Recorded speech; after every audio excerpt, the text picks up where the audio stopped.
Salut tout le monde, bienvenue sur ma chaîne YouTube. Aujourd'hui, je vous présente les nouveaux Slash 2021 en compagnie de Bonjour à tous.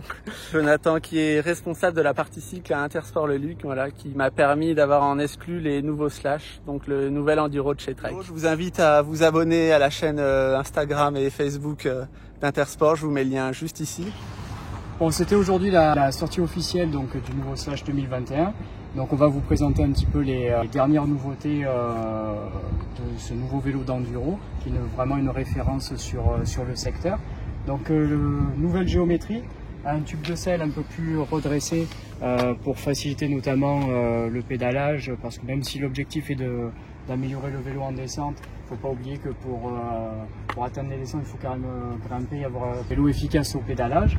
On aura aussi un angle de direction un petit peu plus ouvert pour accroître la stabilité du vélo. Autre chose, le débattement est supérieur par rapport à l'ancienne version, on passe en 170 débattements à l'avant et 160 à l'arrière, avec notamment un nouvel amortisseur travaillé donc en collaboration avec Trek et RockShox, le Super Deluxe TrueShaft, qui permet bien sûr d'avoir une efficacité au pédalage optimale et en même temps un amortisseur qui réagit au plus vite à la moindre sollicitation. On aura également le nouveau groupe GX Eagle qui a une cassette de 50 dedans désormais, donc ce qui peut permettre de grimper un petit peu plus facilement ou de mettre un plateau un peu plus gros à l'avant sans être pénalisé en montée. L'autre particularité, c'est la présence de la trappe de rangement sur les cadres alu et carbone, donc qui permet d'embarquer ce qu'on a besoin pour tout ce qui est réparation, notamment chambre à air, démonte pneus, cartouche de CO2. On a un nouveau Knockblock 2.0 qui permet d'avoir également un angle de braquage un peu plus important.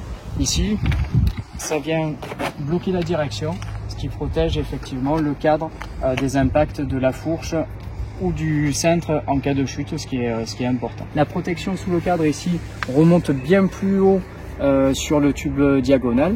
Donc ça c'est bien, ça permet de mieux protéger le cadre. Également aussi sur les bases, donc avec une protection avec des rainures pour vraiment protéger au mieux et éviter aussi les bruits disgracieux de la chaîne qui vient taper sur la base du vélo. On passe également sur un boîtier de pédalier fileté désormais, non plus au press fit. Ça permet d'avoir effectivement un entretien facilité et une plus grande fiabilité au niveau des roulements. Pareil, puisqu'on parle de la fiabilité, le nouveau diamètre de tube de selle télescopique qui passe à 34.9 contre 31.6 pour les anciennes versions. Concrètement, ça apporte quoi Concrètement, l'intérêt est vraiment d'optimiser la fiabilité de la tige de selle, vu que c'est un vélo d'enduro qui va être fortement sollicité sur les impacts et dans les descentes.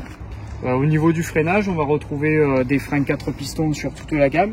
Donc là, on a reçu en exclusivité, on va dire en avant-première, les premiers modèles, le Slash 7 et le Slash 8, qui sont les deux modèles alu.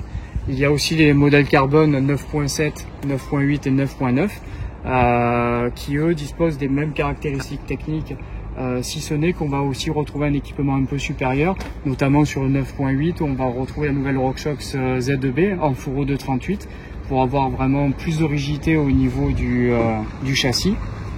Donc toujours sur le modèle carbone, on retrouvera aussi les nouvelles roues Line Carbon Elite qui ont la particularité d'avoir donc toujours la même largeur mais une hauteur un peu réduite et des parois vraiment renforcées. Donc Trek dit que ce sont vraiment les roues carbone les plus résistantes du marché, bien sûr garantie à vie. Et elles disposeront du programme Carbon Care qui permet donc un remplacement gratuit des jantes, même en cas de chute ou d'accident durant les 2 premières années. D'accord.